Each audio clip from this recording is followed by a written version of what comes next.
بسم اللہ الرحمن الرحیم۔ بسم اللہ الرحمن الرحیم۔ سبق نمبر 110 نفحۃ العرب۔ عزیز طلبہ کرام، آج کے سبق میں ہم یہ عنوان پڑھیں گے الشیخ تقی الدین ابی بکر علی الحموی اور ولبعضهم، یعنی شیخ تقی الدین کے اشعار اور کسی نامعلوم کے اشعار۔ تو یہ دو عنوانات پڑھیں گے۔ الشیخ تقی الدین ابی بکر علی الحموی، شیخ تقی الدین ابو بکر علی حموی، من عرف اللہ ازال التہمہ وقال کل فعلہ للحکمہ۔ من عرف اللہ، جسے اللہ کی معرفت حاصل ہو گئی، ازال التہمہ، اس نے تہمت کو زائل کر دیا، یعنی وہ الزام سے باز آیا۔ وقال، اور قائل ہو گیا، کل فعلہ للحکمہ، کہ اس کا ہر فعل حکمت ہی کی وجہ سے ہے، یعنی جس شخص کو اللہ رب العزت کی معرفت نصیب ہو گئی، اللہ کی معرفت حاصل ہو گئی، تو اس نے یہ یقین کر لیا، وہ الزام سے باز آیا اور اس کے ہر فعل کے مبنی بر حکمت ہونے کا اس نے اقرار کر لیا۔ من انکر القضاء فہو مشرک ان القضاء بالعباد املکو۔ من انکر القضاء، جس نے قضاء و قدر کا انکار کیا، فہو مشرک، سو وہ مشرک ہے۔ ان القضاء بالعباد املکو، بلا شبہ قضاء و قدر بندوں پر حاوی ہے، یعنی قضاء کا منکر کافر و مشرک ہے، کیونکہ قضاء بندوں کے فیصلوں کے اوپر حاوی ہے اور ان کا احاطہ کیے ہوئے ہے۔ وَنَحْنُ لَا نُشْرِكُ بِاللَّهِ وَلَا نَقْنَطُ مِن رَحْمَتِهِ إِذْ نُبْتَلَى، ہم اللہ کے ساتھ کسی کو شریک نہیں ٹھہراتے اور نہ ہی اس کی رحمت سے نا امید ہوتے ہیں جب مبتلا مصیبت ہوتے ہیں، یعنی کسی مصیبت کے آ جانے پر اللہ کی رحمت سے نا امید نہیں ہوتے، بلکہ اس حال میں بھی اللہ ہی کی رحمت کا آسرا ہوتا ہے۔ عار علینا وقبیح ذکر ان نجعل الکفر مکان الشکر، ہمارے لیے باعث عار اور ذکر کبھی ہے کہ ہم بجائے شکر کے ناشکری کریں، یعنی بڑے شرم کی بات ہے اور بڑا قبیح ہے ذکر اس بات کا، اور ناقابل ذکر ہے کہ ہم شکر گزاری کے بجائے ناشکری کریں۔ وَلَيْسَ فِي الْعَالَمِ ظُلْمٌ جَارٍ إِذَا كَانَ مَا يَجْرِي بِأَمْرِ الْبَارِ، اور دنیا میں ظلم کا سلسلہ جاری ہے، اس لیے کہ جو کچھ ہو رہا ہے باری تعالی کے حکم سے ہو رہا ہے۔ وَأَسْعَدُ الْعَالَمِ عِنْدَ اللَّهِ مَنْ سَاعَدَ النَّاسَ بِفَضْلِ الْجَاهِ، اور اللہ کے نزدیک لوگوں میں سب سے زیادہ نیک بخت وہ شخص ہے، من ساعد الناس بفضل الجاہ، جو منصب کے فضل و کمال کے ساتھ لوگوں کی مدد کرے۔ ومن اغاث البائس الملہوف اغاثہ اللہ اذا اخیف، جو شخص تنگ دست اور غم زدہ شخص کی مدد کرے گا تو خوف کے وقت اللہ کریم اس کی مدد کرے گا۔ ان العظیم یدفع العظیم کما الجسیم یحمل الجسیم، بلا شبہ عظیم المرتبت شخص بڑی ہی مصیبت دور کرتا ہے جیسے کہ طاقتور آدمی بھاری بوجھ اٹھاتا ہے، یعنی جس کا مرتبہ جتنا زیادہ ہوتا ہے وہ اتنی ہی بڑی مصیبت انسان کے اوپر سے دور کرتا ہے۔ تو سب سے عظیم مرتبہ اللہ کا ہے، تو اللہ کریم کتنی ہی بڑی مصیبتیں انسان سے دور کرے گا۔ فَإِنَّ مِنْ خَلَائِقِ الْكِرَامِ رَحْمَةَ ذِي الْبَلَاءِ وَالْأَسْقَامِ، کیونکہ شرفاء کی عادت مصیبت زدہ اور بیماروں پر رحم کرنا ہے، یعنی مصیبت زدہ اور بیماروں پر رحم کرنا یہ شرفاء اور شریف لوگوں کا ہی شیوا ہے۔ وَإِنَّ مِن شَرَائِطِ الْعُلُوِّ الْعَطْفَ فِي الْبُؤْسِ عَلَى الْعَدُوِّ، بلا شبہ بلندی ہمت کی شرائط میں سے تنگ دستی کے وقت دشمن پر شفقت کرنا ہے، یعنی بوقت ضرورت دشمن کے ساتھ مہربانی کرنا، یہ علو ہمت کے لیے شرط ہے۔ قد قضت العقول ان الشفقۃ علی العدو والصدیق صدقہ، عقلوں کا فیصلہ ہے کہ دوست اور دشمن کے ساتھ شفقت کرنا صدقہ ہے۔ وقد علمت واللبیب یعلم بالطبع لا یرحم من لا یرحم، تمہیں معلوم ہے اور عقل مند تو فطرتاً جانتا ہے کہ جو دوسروں پر رحم نہیں کرتا اس پر رحم نہیں کیا جاتا۔ یعنی ہر صاحب فطرت اس اصول کو جانتا ہے کہ یہ فطرت کا اصول ہے، قانون فطرت ہے کہ جو رحم نہیں کرتا اس پہ رحم نہیں کیا جاتا، جیسا کہ حدیث کا بھی مفہوم ہے من لا یرحم لا یرحم، کہ جو رحم نہیں کرتا اس پہ رحم نہیں کیا جاتا۔ فالمرء لا يدري متى يمتحن فإنه في دهره مرتهن، سو کسی شخص کو نہیں معلوم کہ کب وہ آزمائش میں ڈال دیا جائے، فإنه في دهره مرتهن، کیونکہ وہ اپنے زمانے میں مرہون ہے۔ یعنی کسی آدمی کو کیا خبر کہ وہ کب مبتلا آزمائش ہو جائے، کیونکہ وہ تو گردش زمانہ میں مقید ہے، اور زمانے کی گردش نے اسے قید کیا ہوا ہے کہ کب اسے مصائب کے سپرد کر دیتی ہے۔ وَإِن نَجَ الْيَوْمَ فَمَا يَنْجُو غَدًا لَا يَأْمَنُ الْآفَاتِ إِلَّا ذَوُ الرَّدَى، وَإِن نَجَ الْيَوْمَ، اگر وہ آج بچ گیا ہے، فَمَا يَنْجُو غَدًا تو کل نہیں بچ سکتا، لَا يَأْمَنُ الْآفَاتِ إِلَّا ذَوُ الرَّدَى، آفات سے مامون نہیں ہو سکتا مگر ہلاک ہونے والا، یعنی ہلاک ہونے والا ہی آفات و بلیات سے مامون ہوتا ہے، یعنی بے شک ہلاک ہونے والا ہی ہلاکت سے مطمئن ہوتا ہے۔ لا تغترر بالحفظ والسلامہ فإنما الحیاة کالمدامہ، عافیت اور سلامتی سے دھوکہ مت کھا، کیونکہ زندگی شراب کی مانند ہے، شراب کی طرح ہے۔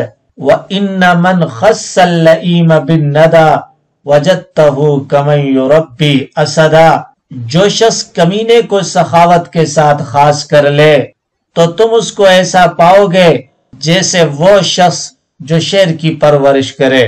یعنی جو نقصان شیر کی پرورش کا ہے کہ آخر کار مارے آستین ثابت ہوتا ہے، اور شیر اس کے لیے جتنا خطرناک ہوتا ہے ایسا ہی وہ کمینہ شخص بھی اس کے لیے خطرناک ثابت ہو سکتا ہے۔ وَلَيْسَ فِي طَبْعِ اللَّئِيمِ شُكْرٌ وَلَيْسَ فِي أَصْلِ الدَّنِيِّ نَصْرُ، اور کمینے کی طبیعت میں شکر گزاری نہیں ہے، اور کمینے کی ذات میں مدد کا جذبہ نہیں ہوتا۔ یعنی کمینہ انسان نہ تو شکر گزاری کسی کا شکریہ ادا کرتا ہے، اور نہ ہی اس کی ذات کے اندر مدد کا، کسی کی مدد کرنے کا جذبہ ہوتا ہے۔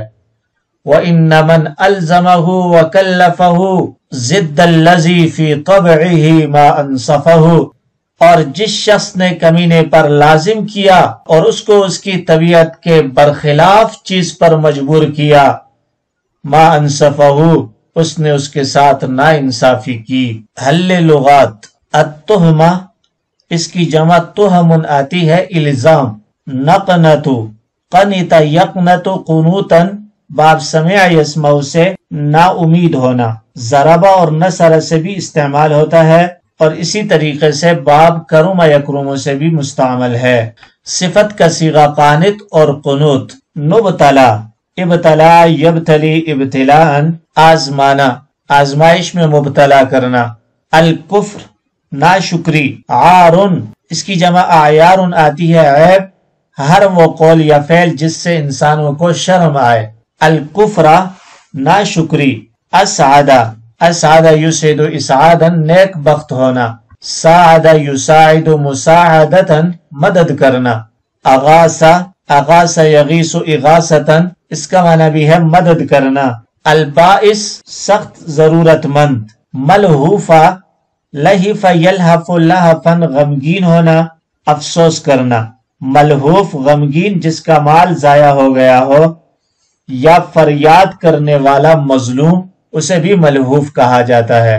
الجسیم، جسم یجسم جسامتن، باب کرم سے موٹا ہونا، قوی ہونا، تناور ہونا۔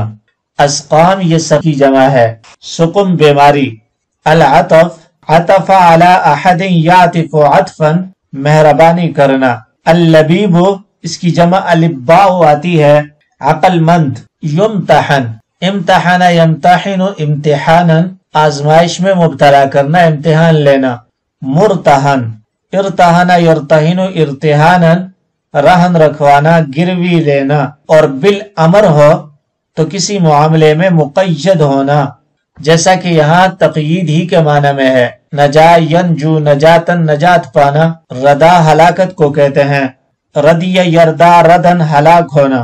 لا تغترر اغترار یغترر اغترارا دھوکہ کھانا۔ مدامہ مدامہ شراب کو کہتے ہیں۔ ندی یندا ندین سخی ہونا۔ ندا شراب۔ لئیم اس کی جمع لئام آتی ہے، کمینہ۔ دنی دنا یدنا دنایتن گھٹیا ہونا، ردی ہونا، کمینہ۔ انصف ینصف انصافا انصاف کرنا۔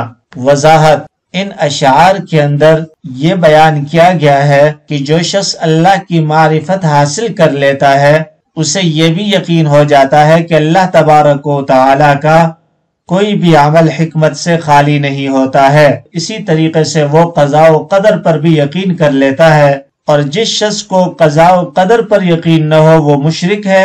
اور اسی طریقے سے ہر حال میں انسان کو اللہ کا شکر بجا لانا چاہیے، اور یہ یقین رکھنا چاہیے کہ کائنات میں جو کچھ ہو رہا ہے حکم خداوندی ہی کے تحت ہو رہا ہے۔ جو شخص دوسروں کی مصیبت و پریشانی میں کام آتا ہے ایسا انسان حقیقت میں نیک بخت ہے، اور اگر اس پر مصیبت آئے گی تو دوسرے بھی اس کے کام آئیں گے۔ اور پھر چونکہ انسان حوادثات زمانہ میں ہر وقت گھرا رہتا ہے، اس لیے اسے کسی بھی وقت عافیت و سلامتی سے دھوکہ نہیں کھانا چاہیے۔ اور اسی طریقے سے ایک نصیحت یہ بھی کی گئی ہے کہ اپنا مال کمینے پہ صرف نہیں کرنا چاہیے، کیونکہ اس کی مثال ایسے ہی ہے جیسے شیر کی پرورش کرنا کہ کسی بھی وقت وہ دھوکہ دے سکتا ہے، تو اس لیے کسی بھی وقت وہ دھوکہ دے سکتا ہے۔ عنوان نمبر 2 وَلِبَعْضِهِمْ نامعلوم آدمی کے اشعار ہیں۔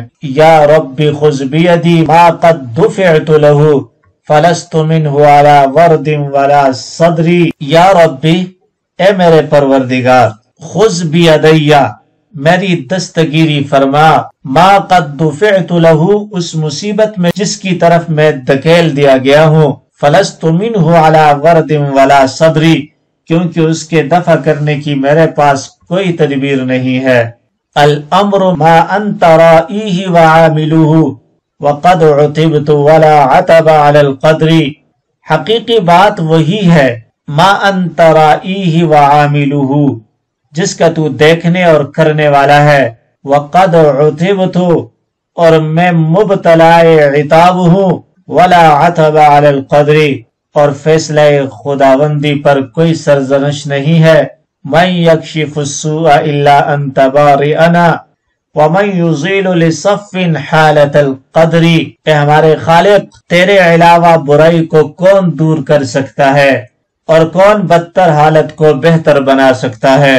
حل لغات دفعت دفع یدفع دفعا دھکیلنا دھکا دینا، وردن ورد یرد وردن پانی کے پاس آنا، صدری صدر یستر صدرن واپس ہونا، عتب تو عتب یعتب عتبن سرزنش کرنا، یکشف کشف الغم یکشف کشفن غم زائل کرنا، لصفوین خالص محبت خالص اور عمدہ کو کہا جاتا ہے، قدر قدر یقدر قدورتن گدلا ہونا۔ خذ بیدیہ یہ جواب ندا ہے، فلست منہ ای لا اتمکن من دفعہ، منہ لا اتمکنو کے متعلق ہے، لا اتمکنو کے متعلق ہے۔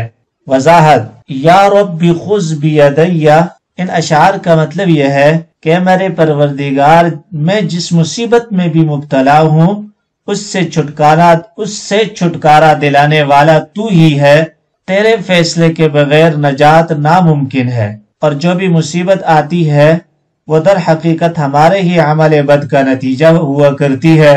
اور اللہ کا فیصلہ تو انسان کے کرتوت کے مطابق ہوتا ہے۔ خدایا تو ہی میری بدتر حالت کو بہتر حالت سے تبدیل فرما دے۔